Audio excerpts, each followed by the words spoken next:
करके या फिर हैंड रेज करके आप अपनी बात कर सकते हैं, ठीक है ना। यहाँ पर हैंड रेज का ऑप्शन है, अगर किसी को कोई पूछना है, बात करनी है, तो आप हैंड रेज करके आराम से बात कर सकते हैं, ठीक है, ध्यान रखना ये। हाँ, तो मैं आज की हमारी इस मीटिंग का थोड़ा पर्पस बता देता हूँ, क्यों हम ये मीटिंग कर रहे हैं। और अभी हो सकता है जो छुट्टियां आपकी बची हुई हैं 15 तारीख तक लगातार ये आपकी ऐसे ही मीटिंग होगी, अलग अलग टीचर्स अलग अलग मीटिंग अटेंड करेंगे। तो आप लोगों को भी तैयार रहना है, वो टाइमिंग क्या होगी वो टीचर आपको व्हाट्सएप के जरिए बता देंगे, ठीक है।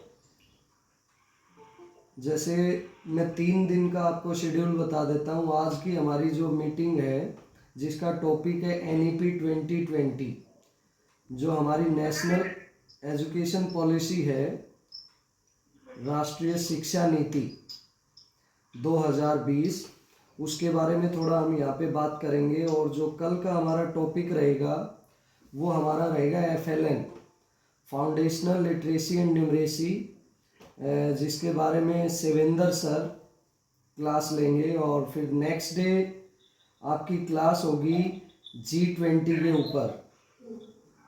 G20 शायद जो पेरेंट्स जुड़े हुए हैं आप लोग तो जानते होंगे, हो सकता है बच्चे नहीं जानते हो G20 के बारे में। हमारे देश में 2023 में जो G20 की मीटिंग्स हैं वो सभी मीटिंग्स इंडिया होस्ट कर रहा है, तो उनके ऊपर डिस्कशन होगा। वो जेनी मैडम क्लास लेंगी, वो डिटेल में आपको बताएंगी G20 क्या होता है, वो सारी चीज़ें उसमें डिस्कस होगा। ओके, सुनाई दे रही मेरी आवाज़? ओके ओके ओके, कुछ बच्चों के माइक ऑन है बेटा, कुछ बच्चों के माइक ऑन है, please keep your mic off. एक ये है सुरेंद्र कुमार टोपो,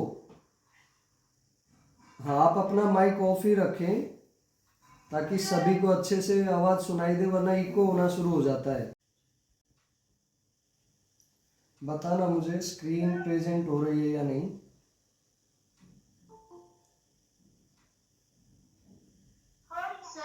हाँ, दिख रहा है आपको?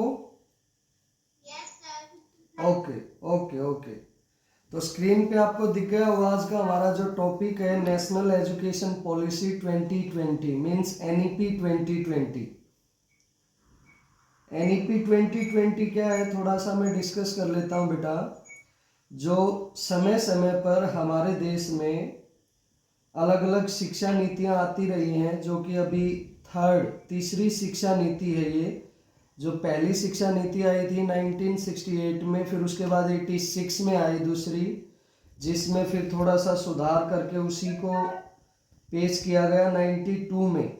अब उसके बाद लगभग 34 ईयर्स लेटर जो ये तीसरी शिक्षा नीति है 2020 में भारत सरकार ने पेश की है। अब इसमें क्या कुछ बदलाव किए गए हैं थोड़ा मैं बता देता हूँ। पेरेंट्स के लिए बड़ा ज़रूरी है ये बातें जानना, बच्चे आप लोग भी समझेंगे, इस चीज़ को सुनेंगे।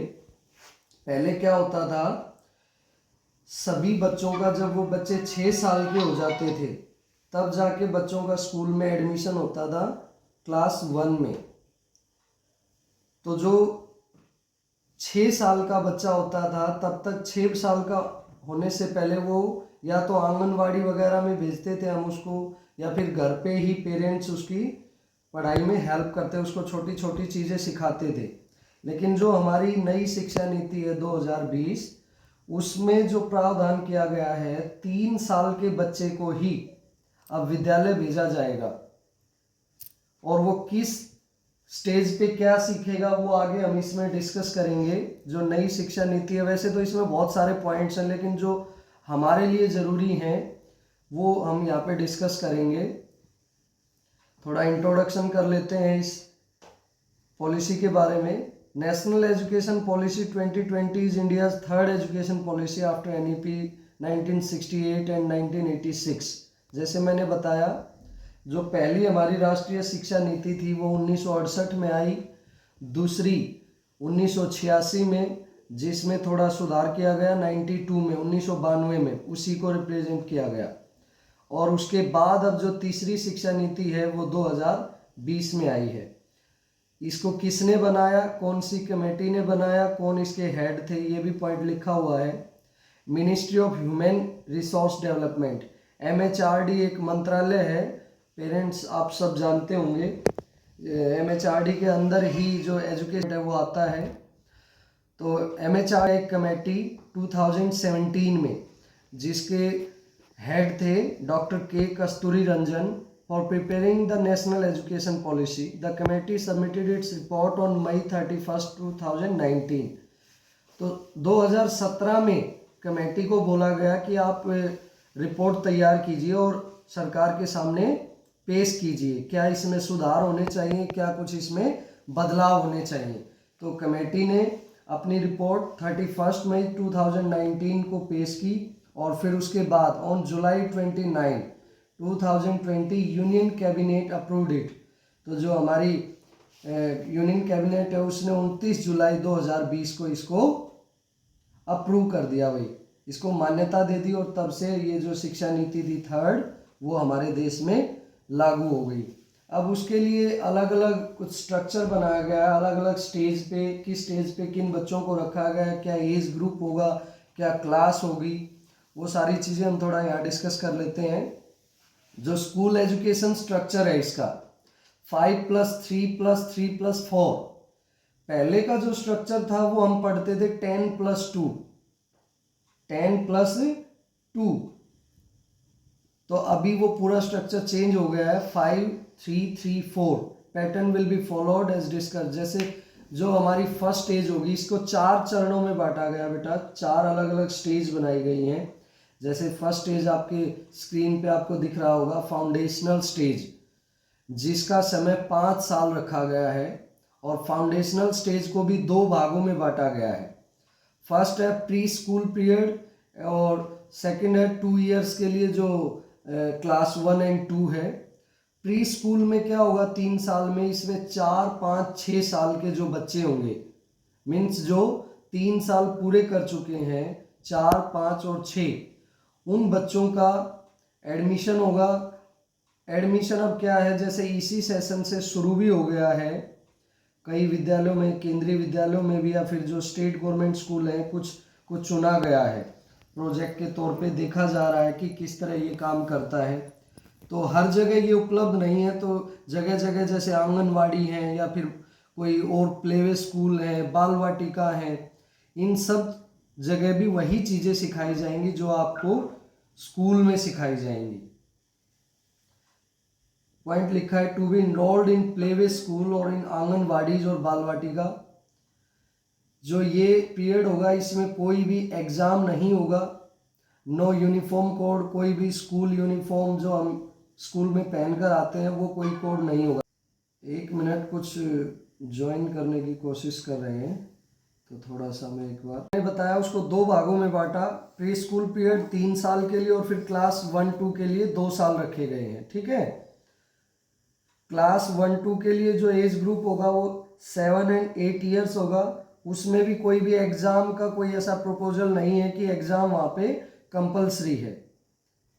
फिर सेकंड जो स्टेज होगी प्रिपरेटरी स्टेज होगी, जिसमें 3 साल का रखा गया। जैसे अभी हमने पढ़ा था ना स्ट्रक्चर 5+3+3+4, तो जो हमारी फाउंडेशनल स्टेज थी उसमें 5 साल, सेकंड प्रिपरेटरी स्टेज में 3 साल, जिसमें क्लास 3, 4 और 5 के बच्चे शामिल होंगे और जो एज ग्रुप होगा वो 9, 10 और 11 ईयर्स का होगा। इसके अंदर बच्चों को किस तरह से पढ़ाया जाएगा, उनकी शिक्षा कैसी होगी, वो एक्टिविटी बेस्ड टीचिंग होगी। एक्टिविटी बेस्ड टीचिंग का लास्ट में मैं आपको कुछ वीडियोस भी दिखाऊंगा, मेरी अपनी बनाई हुई भी, या फिर कोई और एक्स्ट्रा, आप भी यूट्यूब पे बहुत सारे ऐसे चैनल हम देख सकते हैं। यहाँ पे प्रेफरेबल मीडियम ऑफ इंस्ट्रक्शन क्या रहेगा, मदर टंग, रीजनल लैंग्वेज या नेशनल लैंग्वेज। मीन्स यहाँ पे कोई ऐसी बाध्यता नहीं होगी कि बच्चे को इंग्लिश या फिर प्रॉपर हिंदी में ही सीखना है, वो अपनी मातृभाषा में, या फिर रीजनल लैंग्वेज कोई भी क्षेत्रीय भाषा है, या हमारी नेशनल लैंग्वेज जिसमें उसको इजी लगे वो उसके लिए रहेगी। कुछ की आवाज आ रही है बेटा, ये माइक ऑफ रखो आप लोग। और नेक्स्ट पॉइंट है however school can teach in English language as well as. अब स्कूल अपने हिसाब से वहाँ पे जैसे इंग्लिश भी पढ़ा सकता है, ऐसा कोई नहीं है कि इंग्लिश नहीं पढ़ाना है। जो प्रिपरेटरी स्टेज है हमारी, यहाँ से फिर जो एग्जाम पैटर्न है या जो एग्जाम का जो सिस्टम है वो हमारा शुरू हो जाता है क्लास 3 से। नेक्स्ट जो हमारी स्टेज होगी प्रिपरेटरी के बाद मिडिल स्टेज, क्या होगी? Middle stage. यहाँ भी 3 साल का प्रपोजल है। इसमें कौन से बच्चे शामिल होंगे? Class 6, 7 and 8। और जो एज ग्रुप होगा वो 12, 13 एंड 14 ईयर्स होगा भाई। यहाँ पर आके बच्चे को कंप्यूटर नॉलेज दिया जाएगा, उसको कोडिंग डिकोडिंग सिखाई जाएगी। आजकल बड़ा ही फेमस चल रहा है, आप देखते होंगे मोबाइल टीवी वगैरह में कोडिंग डिकोडिंग के बारे में। तो यहाँ से बच्चे को एक वोकेशनल या फिर टेक्निकल जो एजुकेशन होती है वो हमारी क्लास 6 से शुरू हो जाएगी। जो न्यू एजुकेशन पॉलिसी या जो नेशनल एजुकेशन पॉलिसी है उसमें बोला गया है। One of the Indian language to be taught at this stage. और यहाँ से बच्चा, अभी तक तो बच्चे पे कोई बाध्यता नहीं थी कि वो हिंदी इंग्लिश या किस भाषा में सीखे, वो अपनी मदर टंग में या रीजनल लैंग्वेज में किसी में भी जहाँ उसको इजी लगे वो वहाँ पढ़ सकता है, सीख सकता है, और टीचर भी उसी हिसाब से उसको कोशिश करेंगे। लेकिन मिडिल स्टेज पे आके बच्चे को यहाँ पे आके कोई ना कोई इंडियन लैंग्वेज यहाँ पे बच्चे को सीखनी है, जैसे संस्कृत है या फिर अपनी कोई भी क्षेत्रीय भाषा जैसे मलयालम, कन्नड़, पंजाबी और भी बहुत सारी भाषाएं हैं हमारे देश में, तो उनमें से कोई भी सीख सकता है, ऑप्शनल। नेक्स्ट जो 4th स्टेज है, लास्ट स्टेज है सेकेंडरी स्टेज, जिसका जो समय अंतराल है, टाइम पीरियड है 4 इयर्स के लिए। इसमें कौन सी क्लास के बच्चे शामिल होंगे? Class 9, 10, 11 and 12। और जो एज ग्रुप होगा वो 15, 16, 17 एंड 18 ईयर्स के लिए। ठीक है। सेमेस्टर सिस्टम एग्जामिनेशन, यहाँ का जो एग्जामिनेशन पैटर्न रहेगा वो सेमेस्टर सिस्टम होगा। नो स्ट्रीम, पहले जैसे 11th में आर्ट, कॉमर्स, साइंस ऐसे चुनते थे बच्चे, मेडिकल, नॉन मेडिकल स्ट्रीम। यहाँ पे बच्चा मान लीजिए एक बार किसी स्ट्रीम में दोबारा चेंज करना चाहे, वो उसके लिए फ्लेक्सिबल है, वो चेंज कर सकता है। मल्टीपल सब्जेक्ट्स होंगे यहाँ पे। एम्फेसिस ऑन क्रिटिकल थिंकिंग पे जोर दिया जाएगा। और जो हमारी मिडिल स्टेज थी वहाँ बच्चा इंडियन लैंग्वेज सीख सकता था, यहाँ आके बच्चा फॉरेन लैंग्वेज भी सीख सकता है, कोई भी एक विदेशी भाषा के बारे में वो जान सकता है, जहाँ जो भी उसकी रुचि हो, कोई भी भाषा हो सकती है। इसी का मैंने एक हिंदी वर्जन बनाया, आप सबको अच्छे से शायद समझ आएगा। मैं एक बात बता दूं आप लोगों को, जैसे मैंने बताया जो स्ट्रक्चर था 5+3+3+4, पहले भी हमारे जो बच्चे थे 18 साल का बच्चा ही 12th पास करता था। और अब भी जो हमारी NEP 2020 उसमें भी हमने देखा सेकेंडरी स्टेज में आते आते 18 साल का बच्चा ही 12th पास करता है। लेकिन इसमें और पहले वाली में क्या अंतर था? वहाँ बच्चा 6 साल का होने पर विद्यालय में प्रवेश करता था, एंट्री होती थी बच्चे की। लेकिन यहाँ बच्चा 3 साल का होते ही वो स्कूल में एडमिशन ले सकता है, कहीं बाल वाटिका। पहले की जो प्री प्राइमरी जो एजुकेशन है वो बच्चे की शुरू हो जाएगी। और 3 साल जो हैं प्री प्राइमरी वाले, 4, 5, 6 साल तक बच्चा जो उसको लैक रहते, जो उसमें कमियां रहती थी, उन कमियों को दूर कर देना हमें वहीं पे 3 साल में। जैसे उसमें बहुत सारी चीज़ें हैं, अभी समय कम है, इतनी चीज़ें हम डिस्कस नहीं कर पाएंगे। क्लास में भी बच्चों को जैसे हम पोस्टर के जरिए या काफ़ी टीचर्स को भी बताते हैं कि भाई किस स्टेज पे, जैसे जब बच्चे का एडमिशन होगा 3 साल का होने के बाद उसको क्या सिखाना है, किस लेवल का उसको न्यूमरेसी पार्ट में क्या सिखाना है, लैंग्वेज में क्या सिखाना है, लिटरेसी पार्ट क्या रहेगा, वो सब अलग अलग क्राइटेरिया बना हुआ है। उसी हिसाब से बच्चे को मतलब क्लास 1 तक आते आते बच्चे को इस लायक बना देना है कि वो आराम से 2 या 3 शब्दों वाले 2 या 3 अक्षरों वाले शब्दों को पढ़ पाए, या फिर न्यूमरेसी जो पार्ट है मैथ्स जो हम कहते हैं, उसमें छोटी छोटी जो संख्याएं हैं उनको पहचान पाए, बोल पाए, लिख पाए, तब तक बच्चे को इन 3 सालों में इस तरह से प्रिपेयर कर देना है। तो ये आप स्क्रीन पे देख सकते हैं जो हमारी नई राष्ट्रीय शिक्षा नीति है, या एनईपी न्यू एजुकेशन पॉलिसी या नेशनल एजुकेशन पॉलिसी भी बोलते हैं। तो उसमें क्या है, कैबिनेट ने इसे मंजूरी दी, ये पॉइंट तो हम डिस्कस कर चुके हैं। ये 4 स्टेज है, foundational, preparatory, middle and secondary stage, ये भी हम डिस्कस कर चुके हैं। ये देखिए जो नई शिक्षा नीति है उसमें 5वीं क्लास तक बच्चे को मातृभाषा या फिर जो रीजनल लैंग्वेज है उसमें पढ़ाई कराई जाएगी।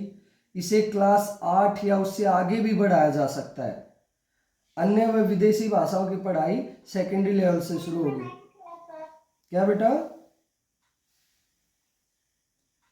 क्या कर रहे हो? स्क्रीन नहीं दिख रही है, चलिए दोबारा प्रेजेंट कर देंगे। अच्छा, किसी और ने वो कर दिया होगा, ये मुझे मैसेज आ रहा है, क्लिक टू रिज्यूम और कैंसिल योर प्रेजेंटेशन। ओके, आप लोग कुछ मत कीजिए बेटा। व्यक्ति का माध्यम भर माना जाता है और इसी के अनुरूप भाषा की कक्षाओं की शिक्षण प्रक्रिया संचालित होती है। जहां भाषा को केवल एक विषय के रूप में पढ़ाया जाता है, पाठ्य पुस्तक साधन की बजाय साध्य बनकर रह जाती है और सारा ध्यान भाषा सीखने की बजाय पाठ के पीछे अभ्यास, हल करने तथा उच्चारण और लिपि की शुद्धता तक सीमित होकर रह जाता है। मतलब भाषा को अक्सर हम क्या कहते हैं, जो बोलने का जो तरीका है वो माना जाता है। सिर्फ भाषा को हम क्या कहते हैं कि भाई अपने विचार हम जैसे किसी को बोलकर बताते हैं, लिखकर बताते हैं, लेकिन भाषा केवल उतने तक सीमित नहीं है। मतलब भाषा को हम स्कूल में आप देखते हैं एक सब्जेक्ट के रूप में पढ़ा देते हैं, केवल उतना ही भाषा नहीं है। भाषा हमारे जीवन में इससे कहीं बढ़कर काम करती है। भाषा हमारी समझ का आधार है। यह विचार करने, तर्क करने, चिंतन करने, दूसरे की बात समझने जैसे बहुत से काम करती है। दूसरे शब्दों में भाषा हमारे समूचे जीवन का आधार है।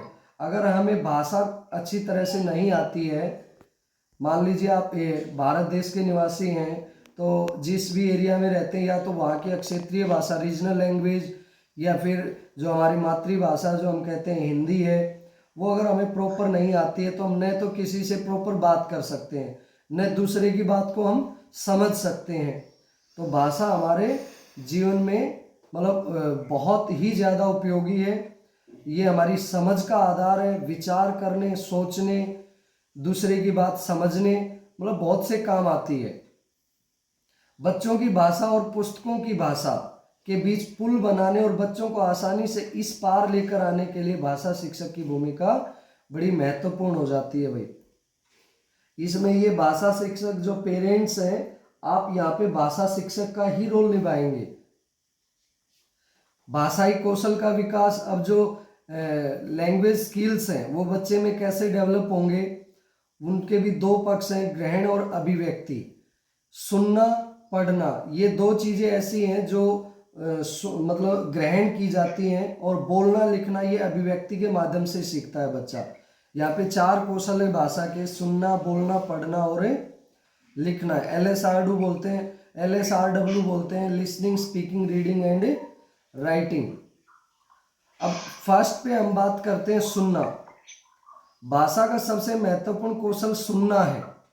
अगर किसी भाषा को हमें सीखना है तो उसे सुनने और बोलने का मौका मिलने पर हम आसानी से उस भाषा को सीख सकते हैं। मान लीजिए एक एग्जाम्पल है, ओडिशा में बच्चे के घर की भाषा उड़िया है, जबकि स्कूल में बच्चे की पढ़ाई हिंदी माध्यम में होती है, हिंदी मीडियम से होती है।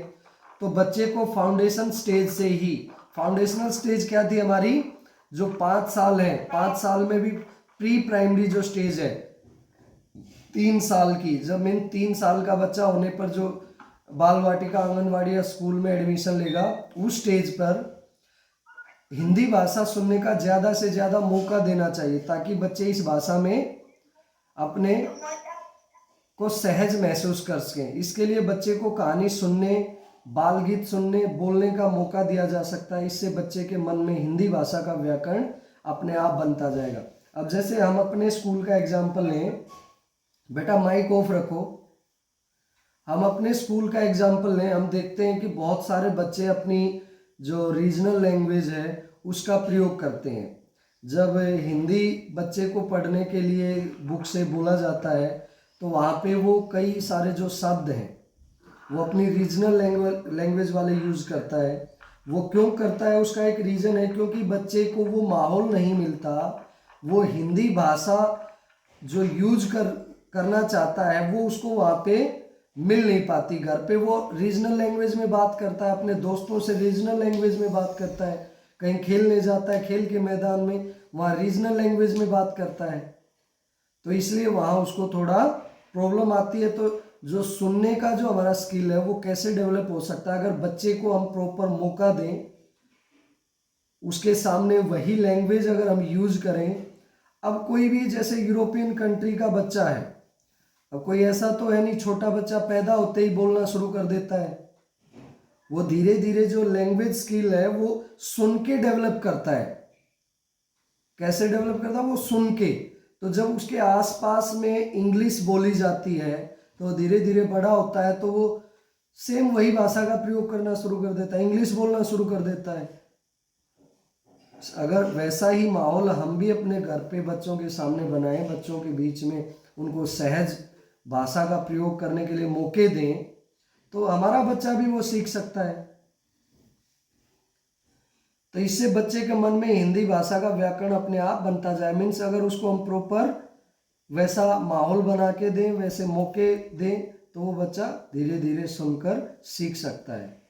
नेक्स्ट है जैसे फाउंडेशन स्टेज में अपनी भाषा में अपनी बात कहने, बातचीत करने की भरपूर आज़ादी और अवसर है। जो हमारी NEP 2020 है उसमें मुख्य तौर पे यही बोला गया कि जो फाउंडेशन स्टेज है वहाँ कोई एग्जाम पैटर्न नहीं है, कोई ऐसा कोई यूनिफॉर्म कोड नहीं है कि बच्चे को इसी तरह आना है, क्या करना है, कौन सी भाषा का प्रयोग करना है, ऐसी कोई बाध्यता नहीं है। बच्चे को वहाँ पूरी तरह से आज़ादी देनी है कि वो जिस भी भाषा में बात करने में अपने आप को सहज महसूस कर रहा है उसको वैसा ही बोलने दिया जाए।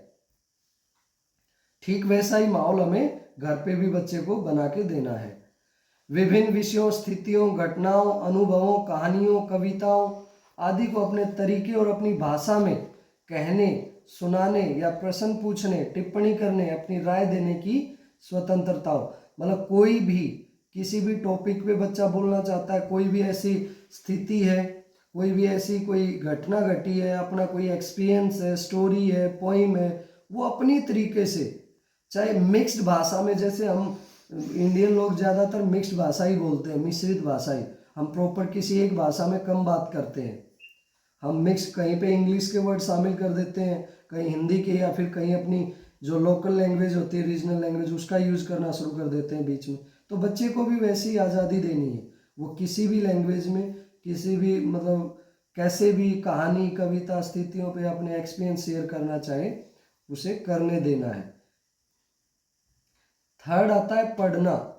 पढ़ना मात्र किताबी कौशल न होकर एक तहजीब और तरकीब है भाई। मतलब पढ़ना केवल बुक ली, वो उसको रीड कर लिया, पाठ पढ़ के सुना दिया, वो केवल पढ़ना नहीं है। ये एक प्रकार का एक ऐसा स्किल है, ऐसा कौशल है, एक तहजीब और तरकीब है। पढ़ना पढ़कर समझने और उस पर प्रतिक्रिया करने की एक प्रक्रिया है। पढ़ने मतलब जो आपने पढ़ा, फिर उसके ऊपर आप अपने क्या विचार रखते हैं, आपने उसको क्या समझा, वो चीज अगर आप कर पा रहे हैं तो मीन्स आप पढ़ पा रहे हैं।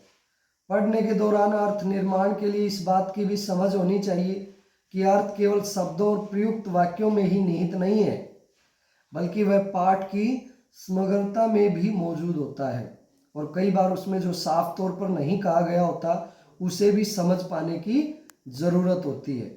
जैसे कि इसमें लाइन दी हुई है, कहानी की सीख। बेटा आप लोग फिर से वो कर देता है कोई।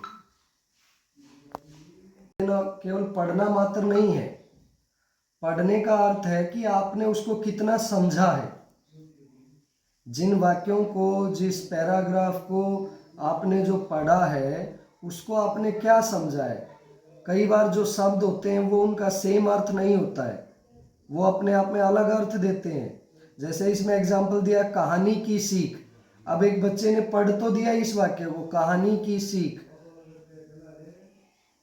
अब केवल पढ़ना नहीं, इसका अर्थ क्या निकला, जो आपने स्टोरी रीड की, जो आपने कहानी पढ़ी, उससे आपको क्या सीख मिली, और क्या चीजें इंपॉर्टेंट है इसमें। उच्चारण पर विशेष ध्यान, अन्य पुस्तकें पढ़ने के लिए प्रेरित करना। जो लास्ट है वो है हमारा लिखना। लिखना एक सार्थक गतिविधि तभी बन पाएगी जब बच्चों को अपनी भाषा, अपनी कल्पना, अपनी दृष्टि से लिखने की आज़ादी मिले। मतलब जो राइटिंग स्किल है वो बच्चे में कैसे डेवलप हो, जैसे बच्चे को सबसे पहले हमें लिसनिंग स्किल डेवलप करना, तो उसे पूरी आज़ादी देनी है।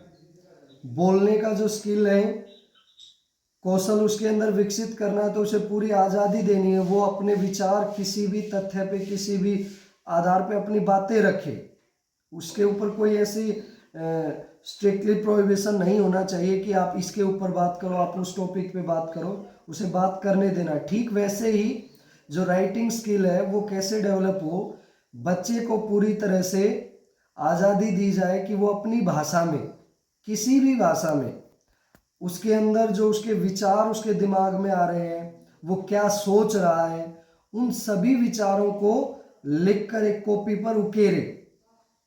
बच्चों को ऐसे अवसर मिले कि वे अपनी भाषा और शैली विकसित कर सकें, न कि ब्लैक बोर्ड किताबों या फिर शिक्षक के लिखे हुए की नकल करते रहे। मतलब हम देखते हैं बच्चा बोर्ड से उतार लेता है, वो उसके अंदर हम नहीं मानते कि वो राइटिंग स्किल डेवलप हो रहा है। राइटिंग स्किल डेवलप तब होगा जब वो अपने खुद के विचारों को कॉपी पर उकेर पाता है, लिख पाता है। पढ़ना लिखना सीखने का एकमात्र उद्देश्य यह नहीं कि बच्चे अपनी पाठ्य पुस्तक को पढ़ना सीख जाएं, अपनी पाठ्य पुस्तक में आए विभिन्न पाठों के अंतर में दिए गए प्रश्नों के उत्तर लिख सकें, बल्कि इसका उद्देश्य यह है कि वे अपनी रोजमर्रा की जिंदगी में पढ़ने लिखने का इस्तेमाल कर सकें। बच्चे की स्टेज के अनुसार, उसके लेवल के अनुसार जो शिक्षण है, जैसे फाउंडेशन स्टेज है, वहाँ पर बच्चे को क्या सिखाया जाए, वर्ण ज्ञान, चंद्र बिंदु, विसर्ग, संयुक्त अक्षर, लिंग बदलो, वचन बदलो, इन सब की पहचान। प्रिपरेटरी स्टेज में नए शब्द जैसे संज्ञा, सर्वनाम, विशेषण, क्रिया, पर्यायवाची शब्द, विलोम शब्द, इन सब शब्दों का ज्ञान उसको दिया जाए। भाषा शिक्षण को और भी इंटरेस्टिंग, उनके लिए रुचि पैदा करने के लिए क्या उपाय हम कर सकते हैं।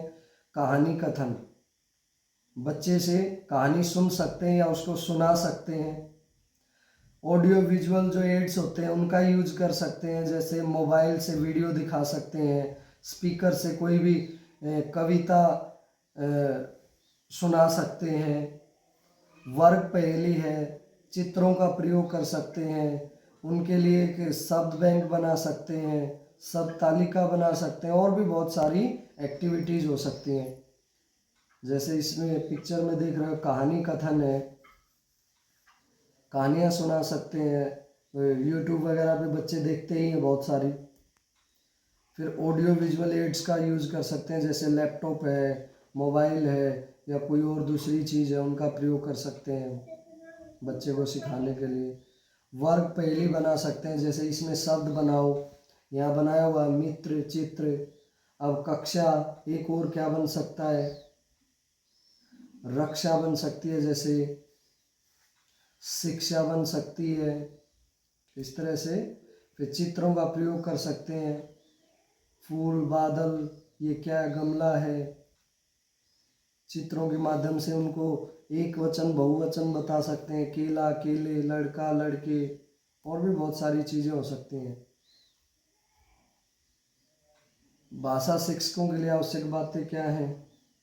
भाषा शुद्धता की अनिवार्यता जरूरी है, और जो अक्षेत्रीयता से मुक्त, मतलब जो लोकल लैंग्वेज है उसके लिए भी उसको फ्री छोड़ना। व्याकरण नियमों का ज्ञान होना चाहिए, भाषा शिक्षक के लिए बहुत ही जरूरी है। सुलेख एवं वर्तनी पर ध्यान, देवनागरी में नाम लेखन की अनिवार्यता, मतलब जो हमारी लिपि है, अक्षरों को जैसे कैसे लिखा जाता है, कौन सा अक्षर कैसे बनाया जाता है, उसका ज्ञान होना चाहिए। क्लास लेवल पर अलग अलग कंपटीशन वगैरह, बच्चे को मोटिवेशन प्रॉपर प्रोत्साहन दिया जाए, जीवंत कक्षा, बहुकौशल संपन्न एवं तकनीकी ज्ञान होना चाहिए। यहाँ कुछ मैंने एक्टिविटी बेस्ड टीचिंग की कुछ वीडियोस हैं, आप लोग भी, पेरेंट्स भी मोटिवेट कर सकते हैं बच्चों को, या फिर जैसे स्कूल में भी टीचर्स, ये जैसे मेरी वीडियो ही दिखा देता हूँ एक चला के। ये माइक ऑफ करो बेटा आप लोग।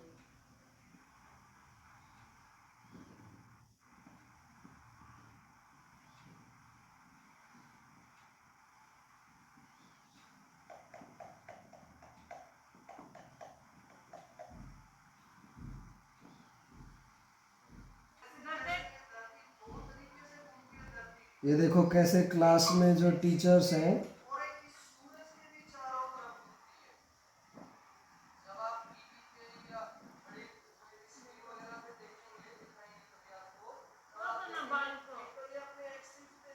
ये दिख रहा है वीडियो आपको?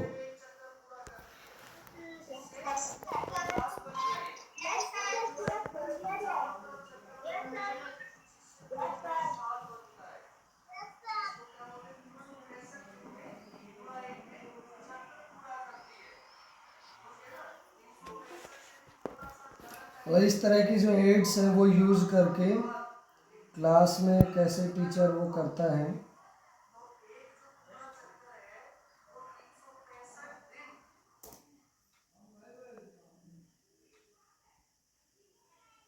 लोग जुड़े हुए हैं, आप लोगों के लिए था मेन। सर नहीं दिख रहा है। अब मैंने बंद कर दिया बेटा।